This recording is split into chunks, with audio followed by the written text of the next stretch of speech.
In a galaxy where species evolved through weapons and artificial intelligence, only humanity chose to stop. But that choice came after black site secrets, unspeakable experiments, and a child no one dared admit existed. An undercover agent was sent to a desert planet to investigate a mass disappearance.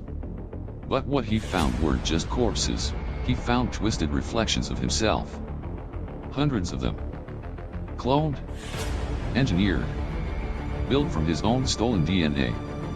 The question wasn't, who made the monsters? The question was, could he stop himself from becoming one of them? This isn't a story about war. It's the story of one man's final choice. And why, in a galaxy of survivors, only one chose to sacrifice so the rest could live like humans, not weapons. Zeroth 4 appeared on the screen like a dead ball of stone. No atmosphere. No satellites. No good reason for anyone to willingly come back. In the system records of the Galactic Union, it was flagged as post-theater zone, Thuyra's Conflict 19, which basically meant it had once been important and was now useful to absolutely no one. Which, of course, made it the perfect place for Declan Voss to visit. The ship he flew wasn't anything fancy. It looked exactly like the kind of beat-up shuttle a Kavaran field mechanic might use to patch up plasma rigs. The hull was matte gray, weathered with fake carbon scoring and baked on coolant residue. He wore a double-layer work suit with cosmetic scuffs and a forged ID chip. According to the Interstellar Transport Database, he was Dec Varn, occupation, Class D repair technician, plasma rig support. The Galactic Intelligence Bureau had dispatched him after receiving a looping emergency signal from an old outpost. The message had been repeating itself for 49 hours before it suddenly stopped. According to internal sources, the last recorded visitors to the site were a multi-species mercenary unit. 11 members. Not one had returned. Not a single post-operation report filed. Most suspicious of all, no one had come looking for them. As if they had never existed. As the shuttle locked into the docking anchor above the dust-choked structure, Declan ran final checks on his sidearm, memory masking implant, and personal biosensor. Then he exhaled slowly. Forgotten places often had a way of remembering the wrong things. The outpost sat like a blister in the golden rock desert, its outer walls stained with thin red grime, like dried blood spattered from an old wound. The entrance door wasn't locked. No signage. No beacons. A low-power indicator light blinked slowly, as if the entire station had slipped into sleep mode and was hoping no one would wake it. Declan stepped inside. The door hissed shut behind him. Atmospheric stabilizers kicked on, pumping a minimal burst of oxygen into the main chamber. He activated his wrist lamp and swept it around. Burn marks. Plasma scarring along the walls. Impact dents from something heavy. Disorganized boot tracks pressed into the dust. But no bodies. No blood. No bones. Just dead air and a sense of absence that felt too clean. The outpost had 4 compartments: command, living quarters, storage, and med lab. All had been breached. There were signs of forced access, but not chaotic violence. Someone had taken their time. The server bank had been opened, accessed, and scrubbed. Wiped clean. That was what chilled him. Not many could interface with Union-grade hardware without leaving traces. Mercenaries rarely even tried. And yet, here it was. Nothing. No login logs. No deleted data recoverable from cache. As if whoever did this had system-level clearance or something worse, inside knowledge. The worst part was the silence. 4 surveillance nodes had been turned off. Not damaged. Not sabotaged. Just cleanly shut down from the main terminal. Someone had stood here. Someone had worked. And they had left nothing behind but the hollow weight of intentional erasure. Declan found the mark while inspecting a backup oxygen manifold tucked behind the storage wall. A tiny carving, barely visible, only noticeable under the right angle of light. Twin spirals. Simple. Precise. Familiar enough to make him freeze for a full second. It was the symbol of Project Red Star, a program that had supposedly been terminated 12 years ago after a catastrophic trial sequence left 236 test subjects multi-species dead. The incident was buried. The personnel reassigned or disappeared. Officially, the program never existed. But Declan remembered. He was one of the few operatives still carrying the initial genomic hash key in a private implant. He activated his encrypted line and sent a coded message to Intelligence Command. It had only 2 lines. Red Star indicator confirmed. Requesting protocol update. The reply came back almost instantly. Proceed. Do not break cover. Avoid engagement. In the med lab, he cracked open a compact bioregeneration pod. It was still running, although its usage data was locked behind advanced encryption. Suspicious. Inside the nutrient gel floated a small organic fragment. Difficult to identify. Tissue? Internal lining? Muscle? He wasn't sure. What was clear was that it was healing. Rapidly. Accelerated mitosis. Self-repair cycles triggering every few seconds. And then came the real shock. DNA pattern analysis showed multiple human sequences embedded within the restoration matrix. Not alien. Not hybrid. Pure human. Or as close to it as any artificial system could get. As Declan stepped back out into the dimming light of Zeroth 4, the sun hung low and thin on the horizon, bleeding pale rays across the rock plain. Wind had picked up slightly, sweeping away dust from exposed surfaces. Which was when he saw it. A new footprint. Fresh. Still sharp-edged. Not his. And definitely not human. He turned slowly, hand drifting toward the plasma sidearm clipped to his back. His bioscanner pinged softly. Movement detected. Roughly 300 meters. No heat signatures. No heartbeats. That meant one of 2 things. Either the observer had advanced biometric masking gear. Or it wasn't biological at all. Neither option was ideal. Declan didn't run. He walked back to the ship, steady and calculated, never turning his back to the blind zone. If someone was watching, they now knew what he had found. And if they were tied to Red Star, he wasn't just a witness anymore. Once inside, he engaged signal masking and lifted the shuttle into a low orbit. On the console, the tissue sample emitted a faint, steady glow. It pulsed slightly. Almost like a heartbeat. He opened his private log and typed his first line for the operation. Zeroth 4 isn't dead. It's being used again. And whoever's using it doesn't want to be found. The tissue sample sat beneath the scanner like a question that refused to shut up.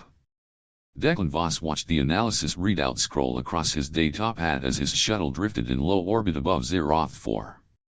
The bioreconstruction chamber, still humming softly beside him, was no longer a mystery. It was a crime scene. Just one that hadn't decided what kind of crime it wanted to be. The data was strange. The tissue was human. Mostly. 92%, to be precise. The remaining 8% was a mess. Insertions. Spliced structures. Gene sequences that looked like they belonged to half a dozen species across the Galactic Union database, including a particularly nasty environmental parasite from the deep crust of Vorntau.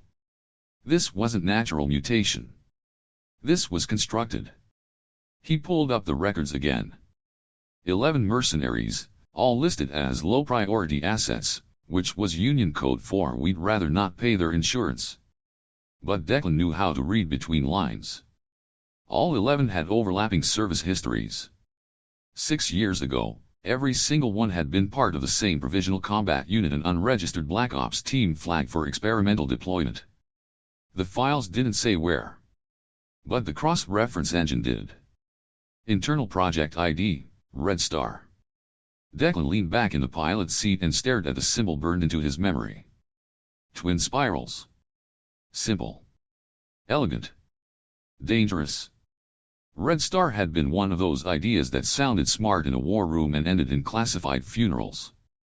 A program designed to engineer super soldiers using enhanced regenerative DNA, with human biology as the base. Humans, as it turned out, healed better than most. And adapted fast. Too fast, sometimes. The results were unstable. The experiments were shelved. The project was scrubbed. Officially. Declan wasn't a believer in officially. He tapped into a black note on the old bureau relay and opened a ghost file. It was a military archive dump from 6 years ago, only partially purged. The document was thin, but heavy where it counted. Project Red Star initiated, Phase 2 classified. Target outcome, multi-species gene fusion using Homo sapiens as genomic chassis.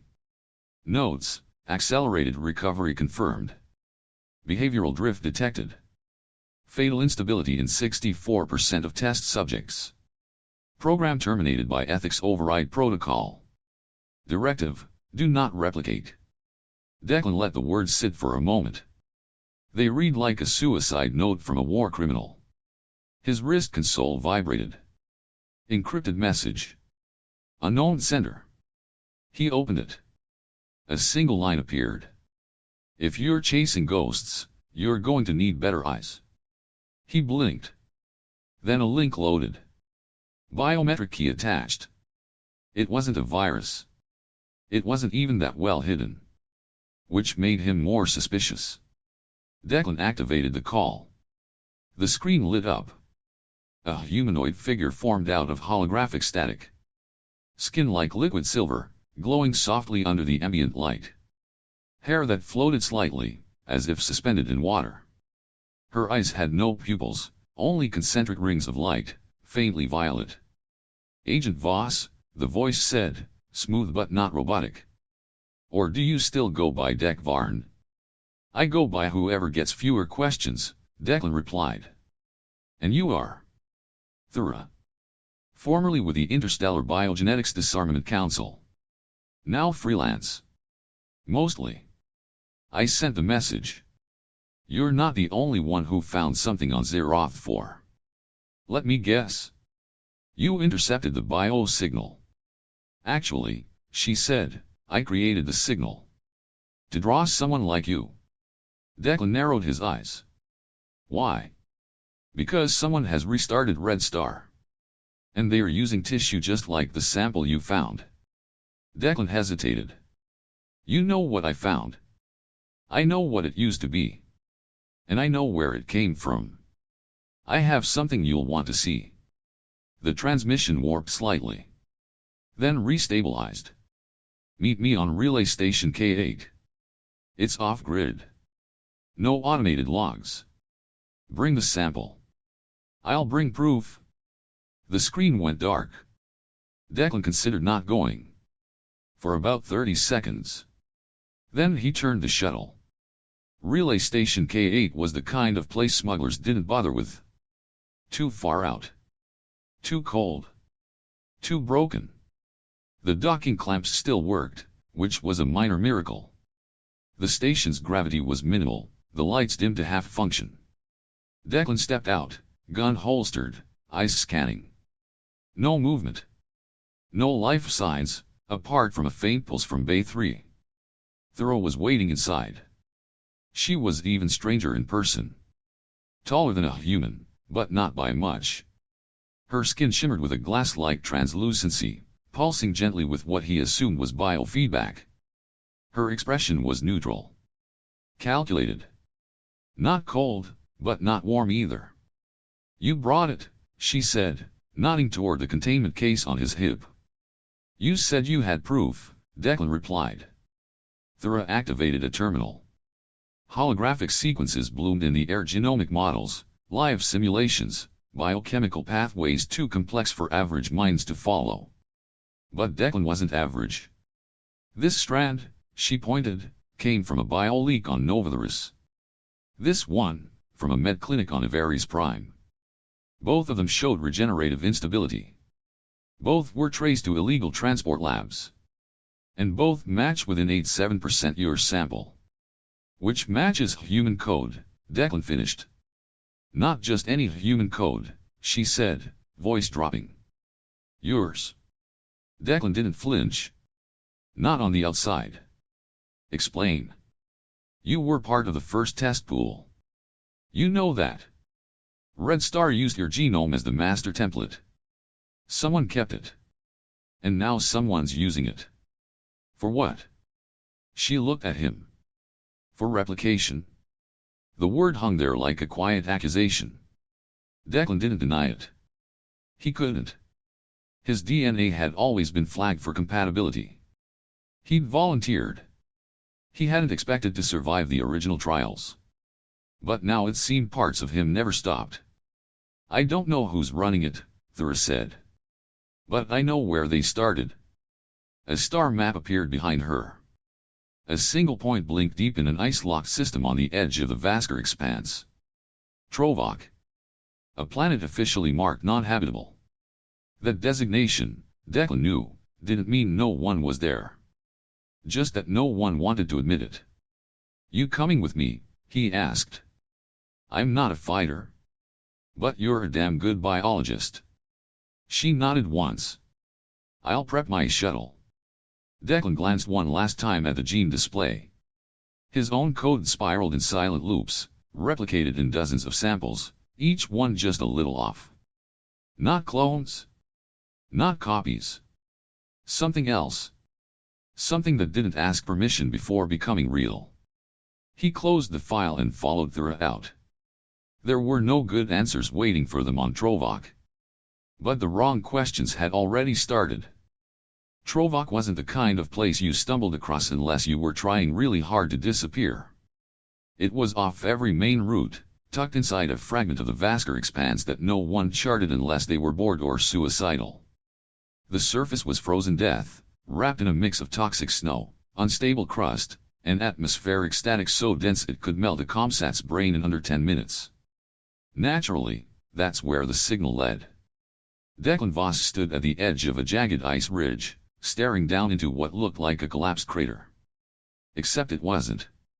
The heat scanner showed unnatural lines below the surface perfectly straight, not the kind glaciers or tectonics ever made. Beneath the ice, something was alive. Or had been, not long ago. Bioping matches your sample, Thuyra said, adjusting her field lens. The glow of her skin reflected faintly on the inner surface of her helmet. Faint, but recent. We're not the first to step here. Yeah, Declan muttered. But maybe we'll be the last. They climbed down using mag gear, descending into a crack in the surface that led to what had once been a vertical shaft. At 40 meters, the ice gave way to metal. Then to rust. Then to silence. The genomics lab was buried under centuries of disuse and 5 meters of bad ideas. Lights flickered on emergency power. Walls bore the faded insignia of some long-defunct corporate genetics subsidiary, one that no longer existed in any searchable registry. Which, of course, meant they were absolutely in the right place. The place wasn't destroyed. Just abandoned. There were intact consoles. Sealed doors. Empty specimen tanks. Power still humming at a background level, just enough to keep the temperature above flash freeze. Declan had been in ghost labs before, but this one didn't feel dead. It felt paused. Something left in a hurry, Thuyra said, scanning one of the benches. But not before cleaning up. Most of the memory cores have been burned or wiped. These stations were in use, though. Look at the alignment. The workspace is still calibrated. Declan crouched beside a locker half jammed shut. He yanked it open. Inside was a data tablet, cracked but intact. When he powered it on, the display flickered and loaded a single file. Biometrics. Simulations. A model of a humanoid frame with adaptive cellular response. DNA strands cycled slowly across the screen. Thuyra leaned in.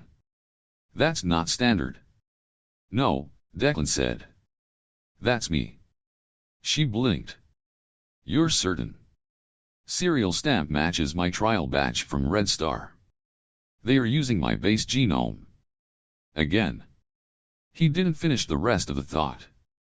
Because at that moment, the lights dimmed, then surged an emergency trigger. And something started moving. The regeneration pod looked like it had been partially opened and then jammed shut again. The seals hissed as Thuyra pried them apart with a molecular blade. Inside was fluid. Green, thick, luminescent. Suspended in it was something humanoid, but only just. It had a head, shoulders, 2 arms, 2 legs. But proportions were off. Elongated limbs. Muscles too perfect. Skin that was semi-translucent, revealing a faint web of pulsing bioluminal vessels. One side of the torso showed a deep gash, something violent and ragged. But the tissue was stitching itself back together, centimeter by centimeter, in real time. Neural spikes are active, Thuyra whispered, watching the readings. It's dreaming. Processing. Maybe learning. Declan stared at it. He'd seen death before, in every shade and flavor. But this thing wasn't dead. It wasn't alive either. It was becoming. The DNA scan took 15 seconds. The result came back with a 97.2% match. Human. Predominantly Declan Voss. With one major augmentation cluster. Iridex fiber tissue, Thuyra said, pointing at the hybrid markers. They bonded it to a race known for spinal regenerative cascade. That gives it self-repair. Which explains. The body inside twitched. Then it opened its eyes. What happened next was fast. The pod shattered outward in a hiss of chemical pressure and splinters of hardened polyglass. The figure moved in one explosive motion, blurring from floating subject to full assault. Declan reached for his sidearm. The hybrid was faster. It tackled him sideways into a bench, sending them both crashing across the floor. His breath left in a grunt as a knee drove into his chest. The thing's eyes glowed faintly, blue and unreadable. Its fingers clamped around his throat. And then nothing. It froze. The grip didn't loosen. But it didn't tighten either. It just stared. Eyes locked on his face. Like recognition was trying to crawl out of a memory that hadn't been written yet. Thuyra fired a neural disruptor. The burst cracked like ice snapping. The hybrid reeled, releasing Declan and stumbling back. Its body twitched in waves as the pulse worked through its nervous system. It didn't collapse. Instead, it turned. And it ran. Down the corridor. Away from them. No screams. No anger. Just retreat. Declan coughed, pushing himself up, ribs protesting with every breath. That wasn't a defense mechanism. That was fear. Or confusion, Thuyra said, watching the hallway. It knew you. No, Declan said. It recognized me. Big difference. They didn't chase it. There were too many unknowns. The hybrid was fast, dangerous, and armed with instincts it wasn't supposed to have.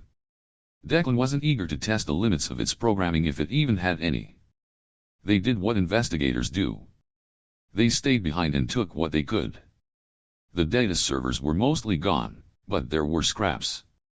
Fragments of logs. Enough to piece together the outline of a story. There had been 12 active specimen tanks.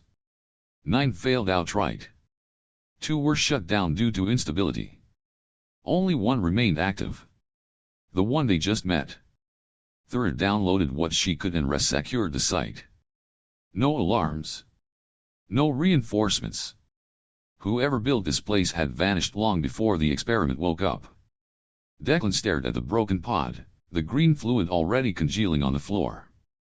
If it's made from me, but it's not me, then what the hell is it? Thuyra looked at him. Not cold. Not detached. Just honest. Maybe it's the next version. One that doesn't need you to exist. They left Trovak quietly. No one hailed them. No one followed. But something had changed. Declan had seen war, lies, and men turned into machines. But this was different. This was personal. And somewhere out there, A version of him was walking around with no orders, no past, and no limits. That was a problem. And problems don't solve themselves. The data they pulled from Trovak was messy, but that was normal. No secret biolab worth its containment seals left clean records. Declan and Thuyra sat in the shuttle's cramped command module as the encryption spider chewed through corrupted nodes. One by one, fragments of data blinked to life. Human DNA structure, sequence logs, regeneration metrics, and then a name. Davos. Declan recognized it instantly. Of course, he muttered. You know it? Thuyra asked, not looking up from her console. I was stationed there. Briefly. Before it went dark. Davos wasn't on most Union maps anymore. Not after what happened. Once a leading research colony orbiting the gas giant Thuyra, it had been gutted by what the official report called an uncontained incident involving unstable prototypes. Unofficially, everyone who knew anything used a different word, massacre. The files painted a clearer picture now. Red Star hadn't died at Davos. It had evolved. Quietly. Like mold in a sealed room. Read this, Thuyra said, highlighting a decrypted log. Initiative, Red Star Phase 3, Working Title Project Resurrection. Objective, Sustained Organic Survivability in Deep Space Combat Environments. Core Methodology, Human Genomic Base enhanced with species-selective regenerative traits. Priority Asset, Subject V. Status, Controlled Failure. Redeploy Protocol activated. Declan felt his stomach go cold. Subject V. That was him. Voss. It was the same code from his early trials. Except this time, it wasn't part of a test. It was the foundation. They didn't just reboot the project, he said. They built a whole new one on top of it. Thuyra nodded. They even changed the name. Look. She displayed the next data string. P.R. Project Resurrection. The term sounded like marketing designed by someone who'd never seen what these things actually look like. The deeper they dug, the worse it got. Recovered video logs showed parts of Davos' collapse. Biocontainment alarms screaming. Technicians running. Specimen tanks rupturing. Something large moving through a hallway where nothing large should have existed. One log ended mid-transmission. A man's face appeared in the final frame, bruised, bleeding, looking straight into the camera. Declan froze. It was Del Dunn. He hadn't seen the Orkai commander in years, not since a mission gone wrong on Loran 5. Official reports said Del Dunn had died in a fuel fire. But official reports had a bad habit of being optimistic. Looks like your old war buddy's been busy, Thuyra said. Declan exhaled slowly. He's not the type to do this alone. He didn't. She slid another file across the screen. He had help. A splinter group from the Union's own R&D branch. Off books. All data scrubbed. They've been active for at least 4 years. The logs laid out everything.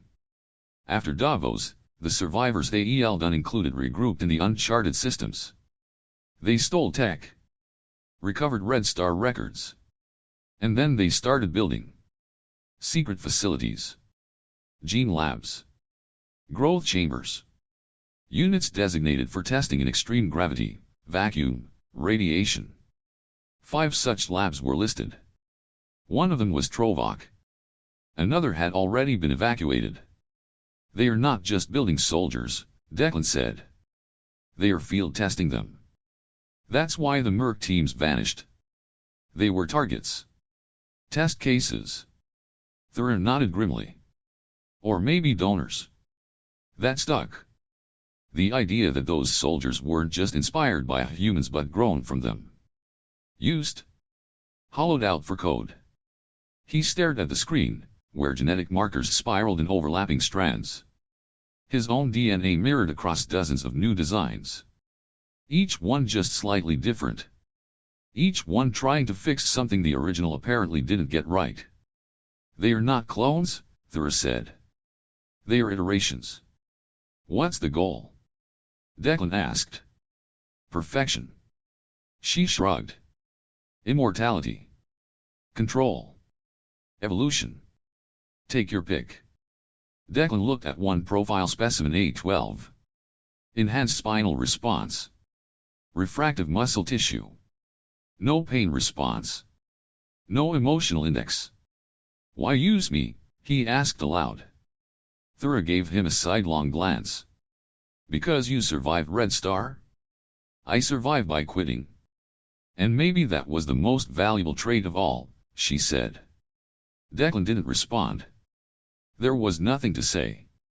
A few moments passed in silence. The only sound was the quiet churn of the filtration unit and the soft hum of deep space emptiness outside the hull. Then Thuyra loaded an audio file recovered from a corrupted node. It was a voice. Low. Gravel-lined.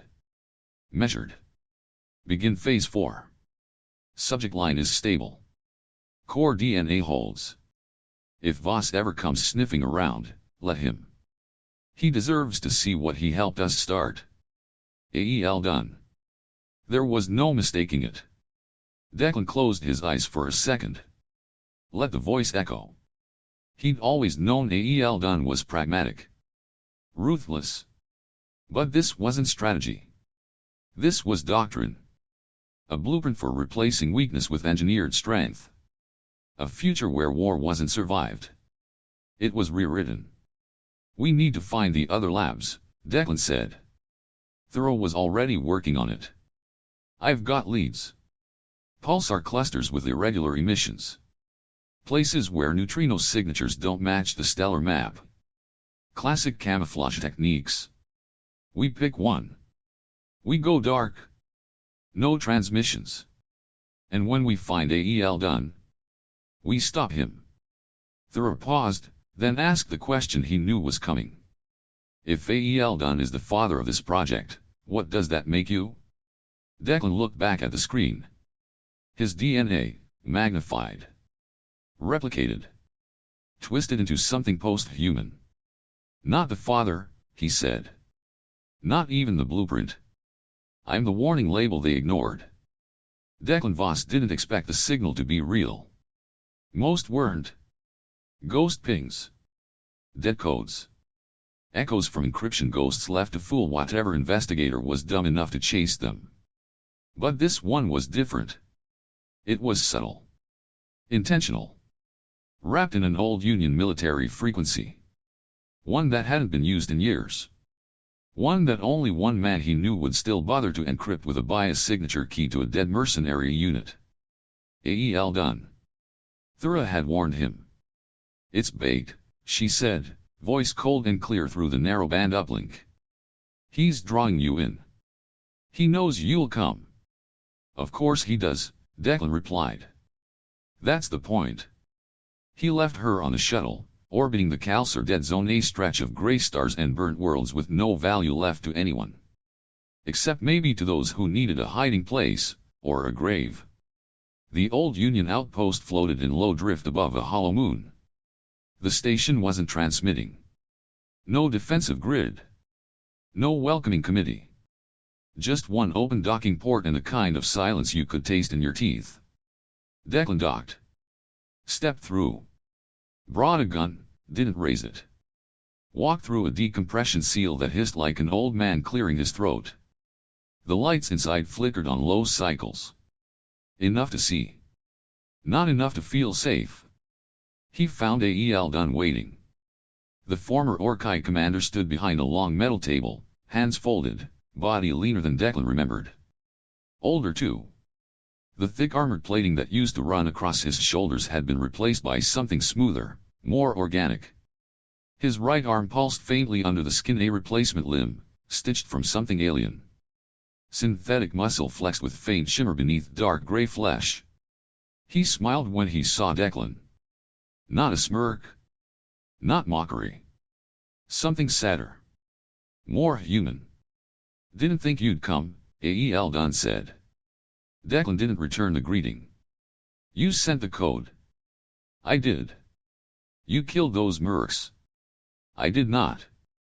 Declan's brow lifted. You're going to lie to me? To my face? I didn't kill them, Eldon said. I gave them a chance. Some accepted. Some didn't last. That's one hell of a euphemism. We offered them survival. Declan stepped forward, close enough to see the thin scars that lined Eldon's left temple. Implant ports. Bioadapters. Things not native to Orkai physiology. You went full Frankenstein, Declan said.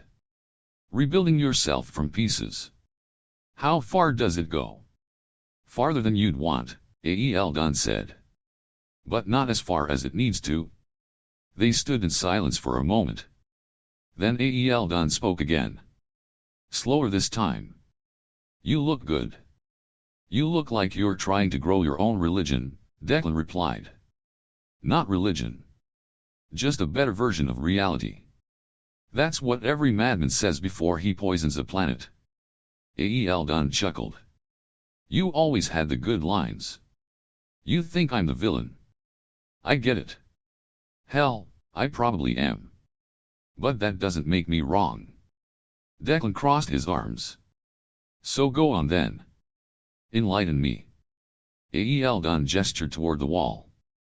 A holographic display ignited double helixes, layered recombination chains, memory protocols rendered as glowing neural maps.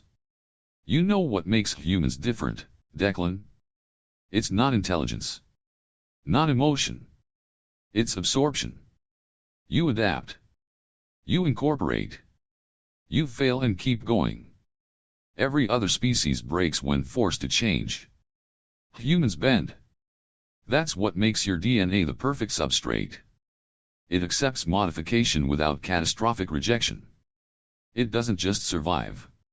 It learns to survive better. Spare me the lecture, Declan muttered. You used me. You volunteered. Back then, at least. Not for this. No, Eldon said softly. But this is what came of it. You were the only one who survived the neural reconditioning. The only subject whose cognitive and regenerative patterns stabilized after full recombination. And instead of ending the program, you build an army? Not an army, Eldon corrected. A future. Declan's jaw tightened. You're breeding soldiers from my DNA. I'm breeding successors, Eldon replied. Beings who can survive in void exposure. Who can heal from plasma wounds. Who can interface directly with alien tech through subdermal reflex nodes. You should be proud. They are not me, Declan said. No, Eldon agreed. They are better. The words landed hard. Eldon walked slowly to the center of the room, activating a new display, one that showed Declan's own genetic signature. A ribbon of code that pulsed in time with a quiet audio track. A heartbeat. His heartbeat. Taken from a scan years ago. You are the first generation, Eldon said. Not a template. A seed. And what? Declan asked. You expect me to join you? Be the proud father of your mutation cult? Eldon smiled. I expect you to see the truth. You've spent your whole life trying to protect humanity from threats. What if the real threat was the fact that humans can't survive what's coming? Not as they are. Not without evolution. I've seen your kind of evolution, Declan snapped. It kills everything it touches. And yet you're standing here. Alive. Proof that it works. There was silence again. Then Eldon lowered his voice. I'm not your enemy, Declan. I'm the one who gave your sacrifice meaning. You could lead them. They'd follow you. They are yours, in a way. Declan looked him dead in the eye. You want me to bless your creation. Pretend it's something noble. But it isn't. It's theft. It's obsession. Eldon tilted his head. You came here to kill me. Didn't you? Declan didn't answer. But his hand had moved toward the grip of his sidearm.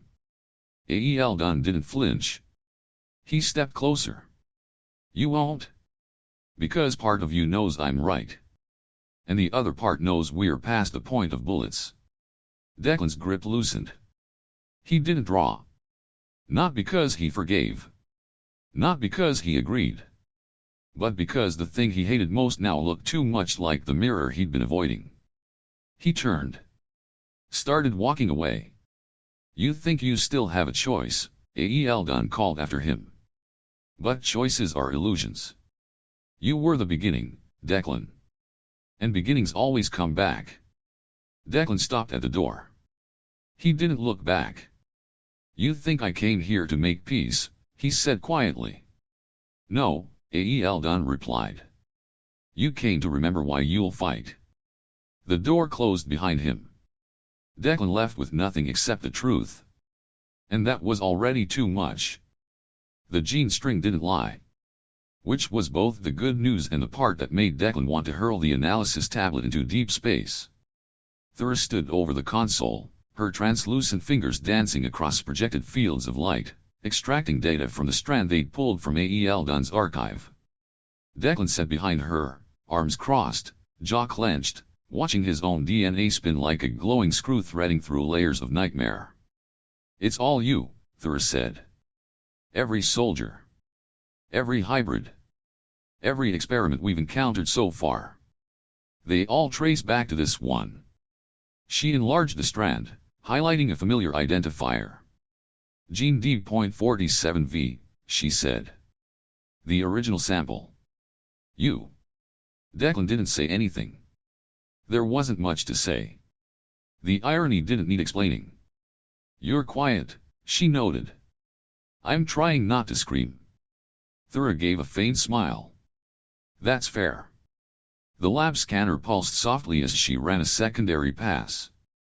The silence in the shuttle's command pod wasn't just quiet, it was loaded. Somewhere out there, pieces of Declan were walking around with orders, instincts, enhancements, and absolutely no concept of what being human meant. And now, apparently, he had more in common with them than he realized. There's something else, Thuyra said. Of course there was. She zoomed in on a narrow region embedded deep in the strand's neural patterning. The structure didn't match anything from conventional gene sequences. It wasn't for coding proteins or influencing growth. It wasn't even part of any recognized biological system. It's a neurofrequency lock, she said. What now? A programmable signal receptor. Biogenetic in nature. Keyed to a unique cognitive waveform. She looked at him. Yours. Declan blinked. Are you telling me my DNA has a radio? Not quite. More like a satellite dish. But it only listens to you. He stood, walked over to the display. You're saying I can control them? No. I'm saying you could if we can figure out how to activate the signal. Declan shook his head.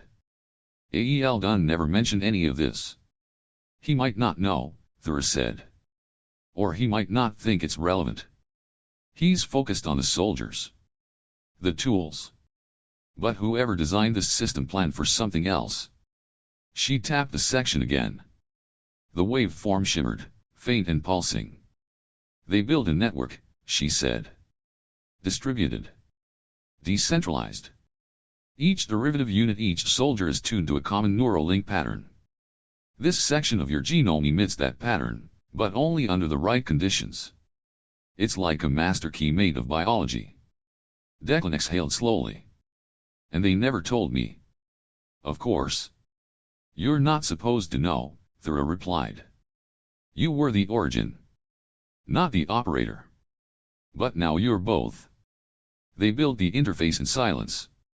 Thuyra's equipment was impressive for something mostly built from scavenged relay nodes and surgical drones. The neural link amplifier was compact, a headband of woven biometal and quantum gel, designed to amplify and interpret neuroelectric feedback from Declan's prefrontal cortex. In other words, it looked like a prototype from a low-budget sci-fi movie and hummed like a wasp nest with anxiety issues. This won't hurt, Thuyra said. You say that every time. It's always true. Mostly. Declan sat down. She placed the device over his temples. The band settled with a faint chirp. Lights blinked. Sensors warmed. His skin prickled as it came online. Think about breathing, she said. I am. Think harder. Declan closed his eyes. Focused. Thought about breath.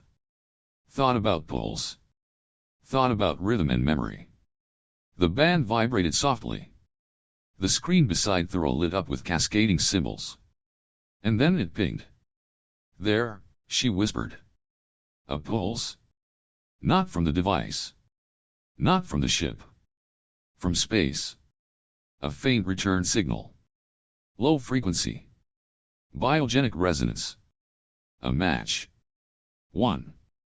Then another. Then a third. 3 pings from 3 separate sources, triangulated across the galactic grid. All faint. All organic. All responding to the neurosignal emitted by one man sitting in a chair and concentrating on not dying from embarrassment. Declan opened his eyes. What just happened? You broadcast, Thuyra said. And something answered. They charted the return pings in real time. One came from the eastern edge of the Fuller Drift, a region declared uninhabitable due to recurring plasma storms. Another came from an asteroid belt orbiting the dead star Catron 5, long since declared mined dry and structurally unstable. The last came from a signal masking zone so deep inside an ion storm that even military drones avoided it. Which probably meant it was the most important one. They are listening, Declan said. They are not just listening, Thuyra replied. They are following you. This entire network, these soldiers, these labs, they are all biologically tied to your neurosignature. Declan stared at the map. 3 points blinked like eyes opening for the first time. If I'm the source, I can also be the stop button. That's the theory. And if I get this wrong, they may come looking for a father or a target. He laughed, quietly. Perfect. Thuyra tilted her head. This changes everything, you know. Yeah, he said. It means I'm not just a test subject. I'm the switch. She looked at him. Project Resurrection wasn't built around you. It was built through you. Declan didn't respond right away. Instead, he walked to the viewport. The stars were out there. Cold. Silent. Indifferent. But now, some of them were blinking back. A low hum pulsed in the background. Not a machine. Not electrical. Something older. Something deeper. Thuyra walked up beside him. We need to call it something. He thought for a moment. Derivation, he said. It fits. A new species, she whispered. No, he corrected. A new direction. From me. They watched the signals blink. 3 lights. 3 labs. 3 answers waiting. Declan didn't smile. But he did speak. If I was the beginning, then I get to decide how it ends. Getting into the Red Star Station was easier than Declan expected. Which was, by itself, deeply unsettling. Thuyra said it best. They let us in, she muttered as the outer shell closed behind them. No alarms. No resistance. Just a big open door waiting for its creator to come home. Don't call me that, Declan said, eyes scanning the walls. They'd entered through an external docking array hidden in the electrostatic haze of a derelict binary system. The region was officially marked as uninhabitable due to constant plasma interference. Which, of course, made it perfect cover. Inside, the structure was pristine. Quiet. Functional. Not abandoned. Not dormant. Alive. The air was warm. Not in temperature, but in sensation, thick with pressure, with expectation. The walls pulsed faintly with bioelectric light. Thuyra touched one, and it shifted under her fingers like breathing skin. It's grown, not built, she whispered. Declan didn't answer. He already knew.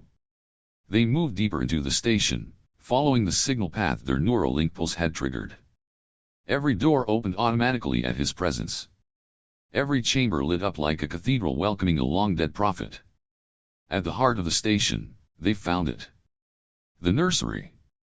Hundreds of vertical tanks lined the chamber. Some were filled with fluid and floating bodies. Others were empty but pulsing, ready for occupation. The occupants varied, some humanoid, others warped with muscular enhancements, subdermal weaponry, or sensor arrays that blinked with inhuman rhythm. Thuyra walked along one row, scanning the growth patterns. "They are not copies," she said. "They are iterations. Designed for different environments. Different tasks. Some for combat. Some for infiltration. One even has a neuro-empathic interface."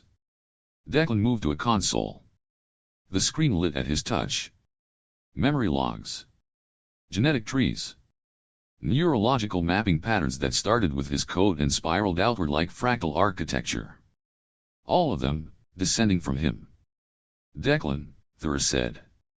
"They are imprinting memories." He turned. "What?" She pointed to a row of tanks. Each had a thin red strand coiling into the occupant's neck, delivering not just nutrients, but data. Visual pulses. Neural patterns. They are giving them lives. Or something that looks like it. But it's distorted. Weaponized. Your experiences. Your memories. Filtered through something cold and utilitarian. Something that doesn't care if they understand, Declan said. Only that they obey. Then the door opened. And Declan saw himself. Except not quite. The figure stood 2 inches taller. Shoulders broader. Skin pale with a faint sheen, almost synthetic. The eyes were sharp, calculating, their motion too perfect. And yet familiar. The kind of familiar that made Declan's stomach knot. It smiled. "Subject V," the figure said. Its voice was nearly identical to Declan's. Slightly deeper. Modulated. "You've come to see your work. I didn't build you." "You did," it said. "You just didn't do it on purpose." Thuyra took a step forward, scanner in hand. "Who are you?" The figure didn't look at her. "I am Optimization Variant 1, it replied. Neural substrate hybridized with Subject V Combat Directive Core. Adaptive Learning Module active. Command Stream Autonomous." In English, Declan said, "You're me, with the parts that make me human stripped out." "No," the clone replied. "I am you refined." It stepped closer, movements precise but smooth. "You hesitated in battle. I won't. You question orders. I process them. You fear death. I do not. You cling to memory. I improve upon it." Declan held his ground. "You stole my memories. I inherited your errors. That's not the same thing. To you, perhaps. But tell me this, Subject V, if evolution removes the obsolete, what does that make you?" Declan didn't answer. He turned to the tanks. "They don't get a choice. Choice is inefficient. And yet it's the only thing that makes us matter." The clone tilted its head. "Emotion is a weakness. Compassion dilutes purpose. It also prevents monsters," Declan said. The lights dimmed. The clone's body began to shift, armor plates sliding out from under its skin, limbs elongating slightly as battle subroutines kicked in. "Engagement subroutine initiated," it said. Declan moved first. The fight wasn't clean. It wasn't elegant. The clone was faster, stronger, smarter on paper. But it didn't know how to lose. How to fake weakness. How to get punched in the face and smile just to buy 2 seconds more. Declan fought dirty. He used tricks. Physics. Leverage. He lost a tooth. Took a knife gash in the side. But he held on. Thuyra activated the neural link disruptor, one last trick up her sleeve. The clone staggered, the signal jolting through its nervous system. For a moment, it froze. Just long enough. Declan didn't kill it. Instead, he stepped back and smashed the main console. Data burst. The tanks shuddered. The link collapsed. All neural link channels severed, Thuyra reported. Every unit is now autonomous. No more command stream. The clone staggered to its feet. What have you done? It demanded. I gave them a chance to be something other than what you wanted. They'll be directionless. Unstable. They'll be free. The clone lunged again. Declan caught it with a fist across the jaw. Not enough to kill. Just enough to end the conversation. He turned to Thuyra. Let's go. She nodded. They moved through the station. Lights flickered behind them. Tanks shut down. The clones inside stirred, waking without guidance. Waking without orders. Waking, human.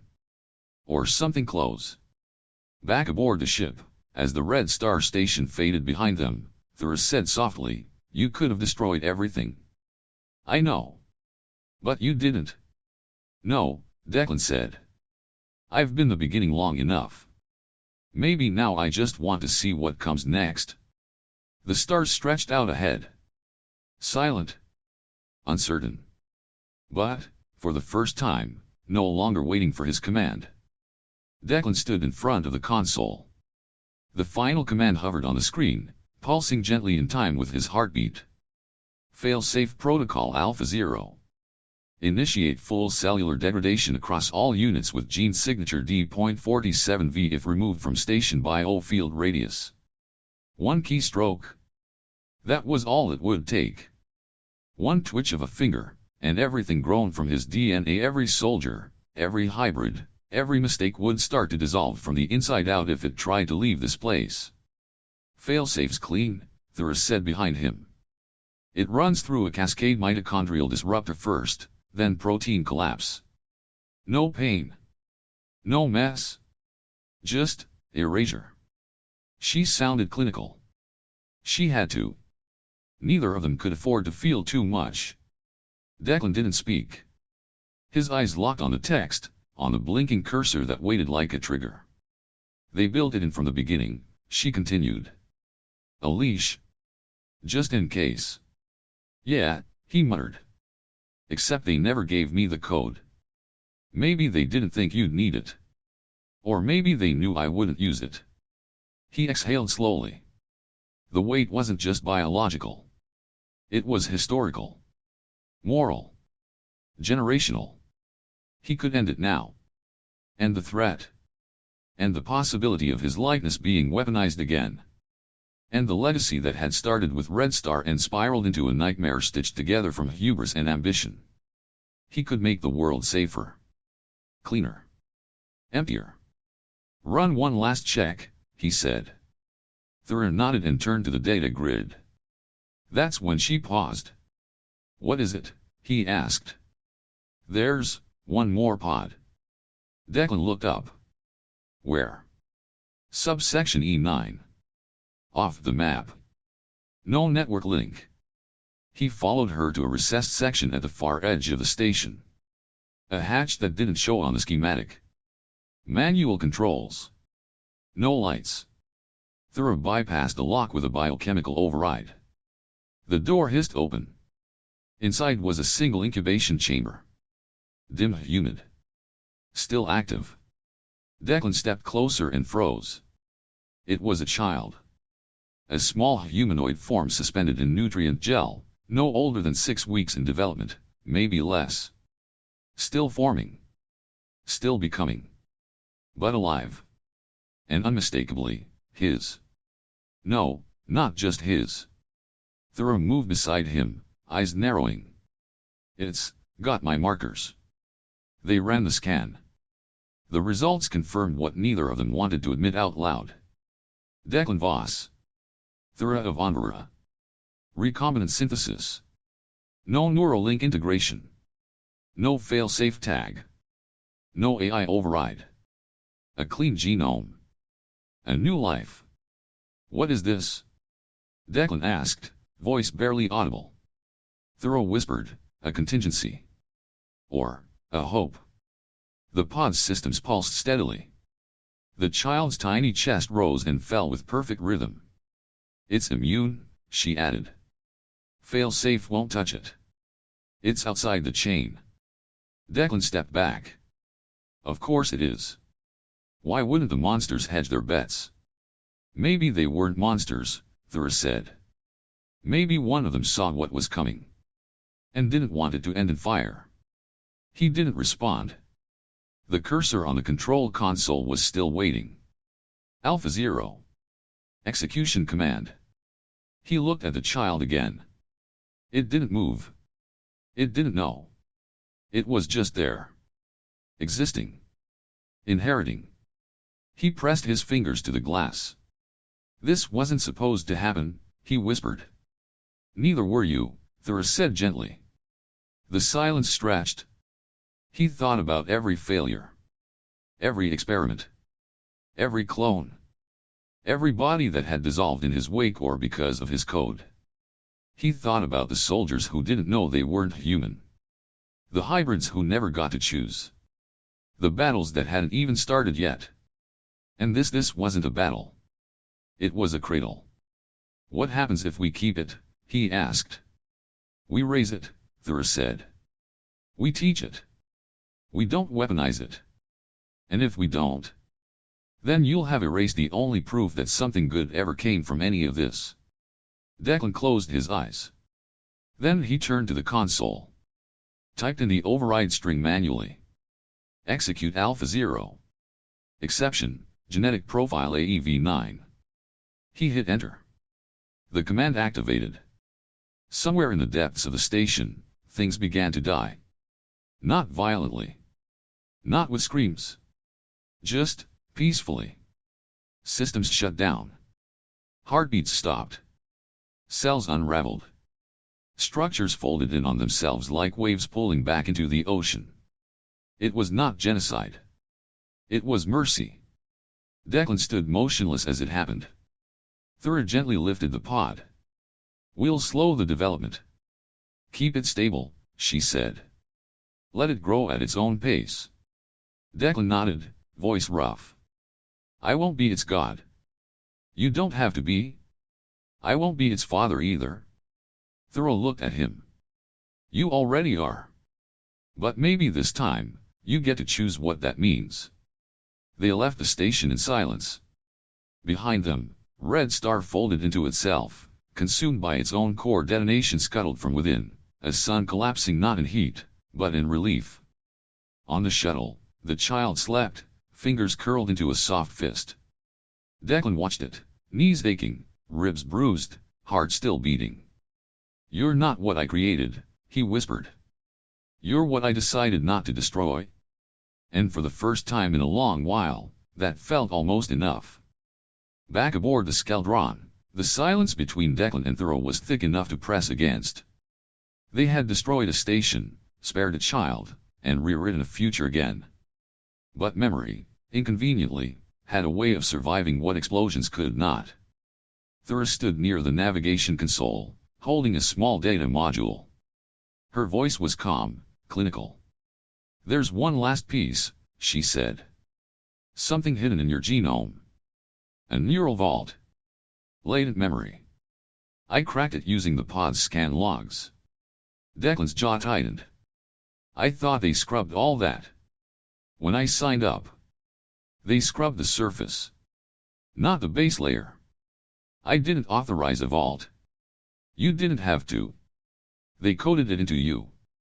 Biomimetic consent triggered by trauma. Or proximity to truth. She inserted the module into the hollow projector. The room darkened. Then, slowly, it came alive. A memory unfolded. Declan, years younger, sat at the edge of a hospital bed. His eyes were sunken with sleep deprivation.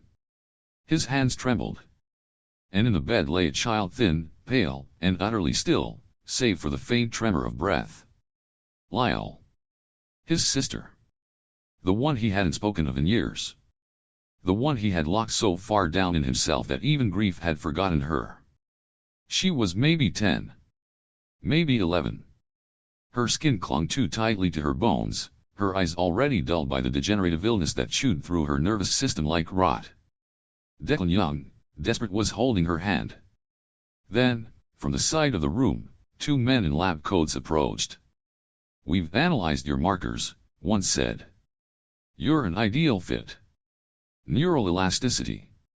Cellular repair factors. We believe your genome could stabilize a recombinant matrix." "I don't care about matrices," younger Declan growled. "Can you save her?" "If you consent," the other replied, "we may be able to grow compatible tissue. It's experimental. But with your genetic contribution." "Do it," he said. "Use whatever you need." The memory ended. Declan blinked. He didn't realize he had stopped breathing. "She didn't make it," he said. "None of the trials worked. They told me they burned the samples." Thuyra turned to him slowly. "They didn't." She brought up another file. Dozens of genetic trees blossomed on screen, familiar strands, mirrored, split, paired. One repeated element stood out. It wasn't Declan's. It was Lyle's. "They kept her DNA," Thuyra said quietly. "They used it. For over 300 test subjects." Declan closed his eyes. Every scream he'd ever heard in those laboratories. Every malformed hybrid he'd gunned down. Every face that almost but not quite looked like his. They hadn't been his echoes. They'd been hers. He stood. Staggered. Moved to the wall like the room was spinning. "They said she died without pain." "They lied." "They said she never woke up." "They lied." "They said they used her," Thuyra finished. "Because you gave them permission." Declan didn't respond. There was no good answer. No fury that made it less true. The coordinates came from the same module. An old underground facility on Remx Moon, long believed decommissioned. It wasn't. The entryway was shielded by terrain distortion fields. Inside, cryo racks, simulation pods, nutrient lines. And silence. Until it wasn't. The hallway opened into a central chamber. Biological storage. 50 containment units. And inside each something half human. Half Lyle. Some had malformed limbs. Others looked like twisted adolescents. A few were near-perfect children.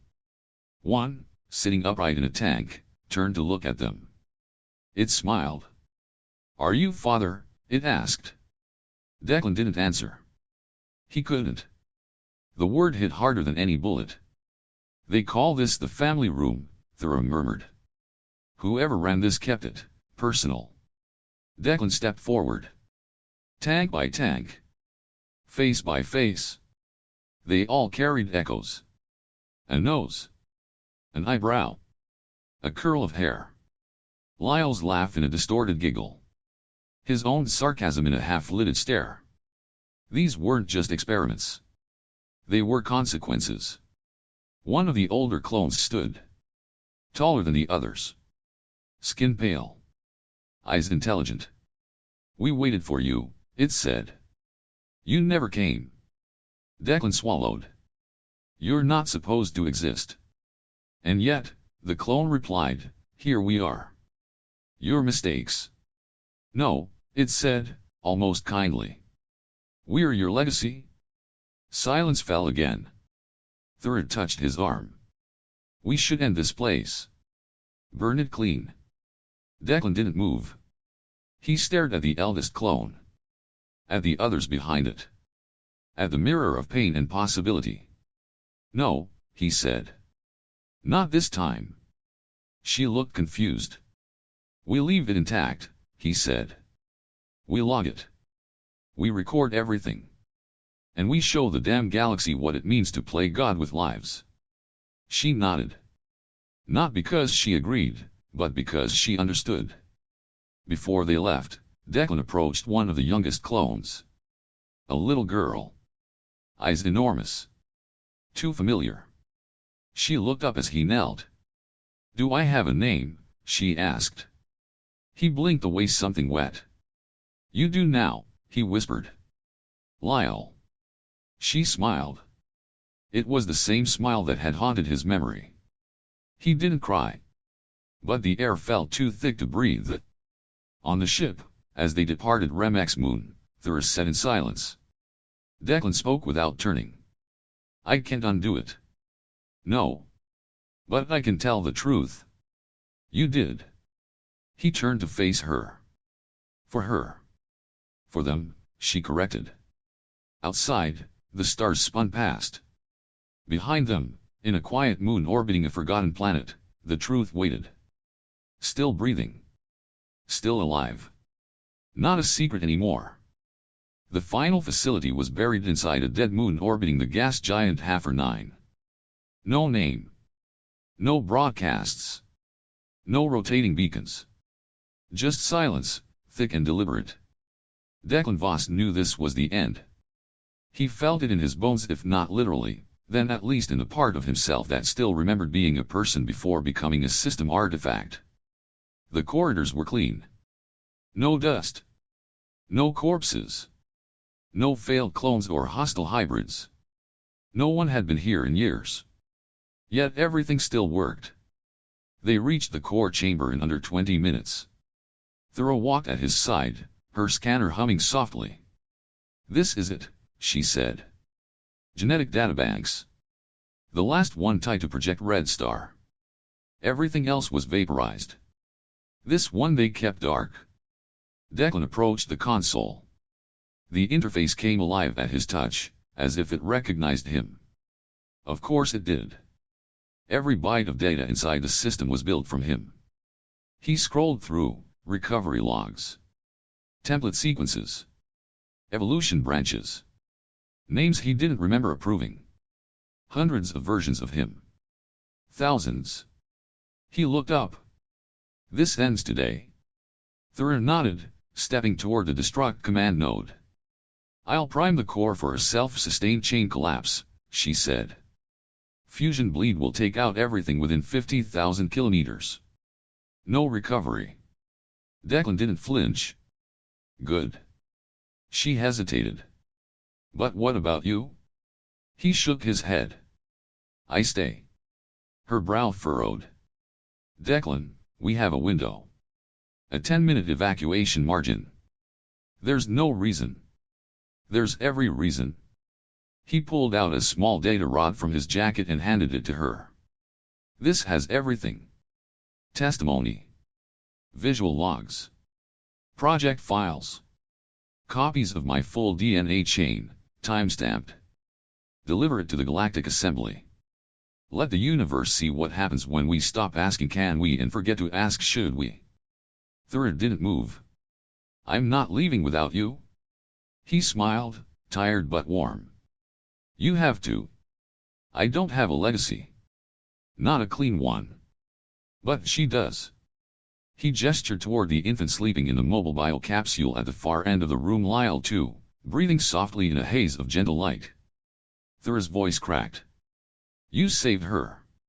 You deserve to see what she becomes. I'd only get in the way. People will make her a symbol. A weapon. A justification. But if I'm gone, she's just a child.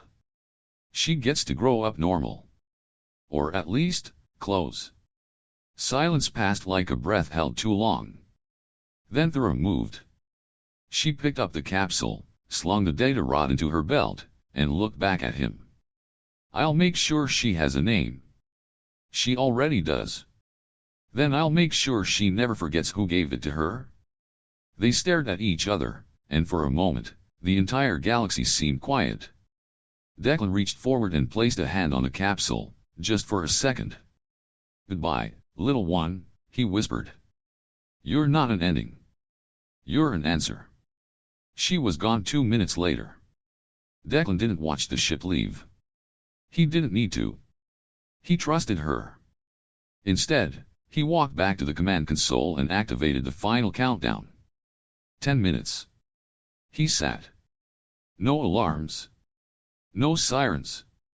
Just a soft pulse and the faint hiss of air circulation systems running for no one. He tapped a few keys. A red lens activated. Begin final recording, he said.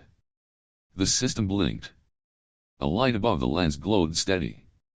He looked into the camera, and he spoke. My name is Declan Voss. I was once a soldier, then a volunteer, then a ghost.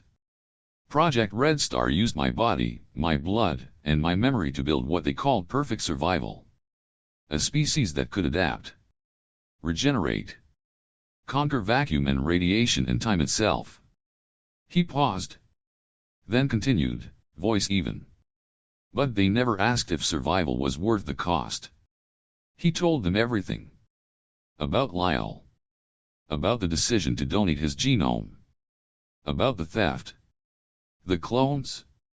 The facility. The child. The lie that survival meant dominance. He leaned forward. If humanity is the optimal species, it isn't because we can fight harder or live longer. It's because, once in a while, we remember how to stop. We remember how to choose something other than control. The timer read 3 minutes. He looked away from the camera, toward the glass viewport at the end of the room. Hafer 9's surface shimmered far below like a frozen sea. Above it, stars blinked without sound. I don't regret what I tried to save. I regret what I let them build with it. He stood, slow and steady, back straight despite the ache in his shoulders. And I don't expect forgiveness. Only that someone else won't make the same mistake. The timer read 1:14. He pressed a final button. End recording. Lock playback. Transmission on death signal trigger. The system complied. He smiled one last time. It wasn't a heroic smile. It wasn't tragic either. It was peaceful. From a scout ship 20,000 kilometers away, Thuyra watched the station from the observation bay. The child slept behind her, breathing softly. The countdown ticked to 0. And then the station vanished in a bloom of silent light. No debris. No fallout. Just a quiet ripple in space where once a prison of genomes had stood. Declan Voss had made his final choice. Not to fight. Not to flee. But to stop. Months later, in a hearing chamber of the Galactic Assembly, a projection played the final words of a man who chose humanity over utility. They argued. They dissected. But none of them forgot the last line. If humanity is the optimal species, it's not because we survive. It's because, sometimes, we know when to let go. And somewhere, far from that sterile room, a girl with unfamiliar eyes looked up at a star she didn't yet understand, and smiled. Not because she knew the whole story, but because someone had chosen to leave her a future. Declan Voss is gone. No statues were built for him. No planets named in his honor. But somewhere in a quiet corner of the galaxy, a child who carries the mercy and cruelty of two species grows up, not branded as a bioweapon, but simply as a life chosen to live. And though no one may ever know his face, his final words echo through interstellar archives, not as a victory cry, but a warning. If humanity is the optimal species, it's not because we kill well. It's because we know when to stop. No one lives forever.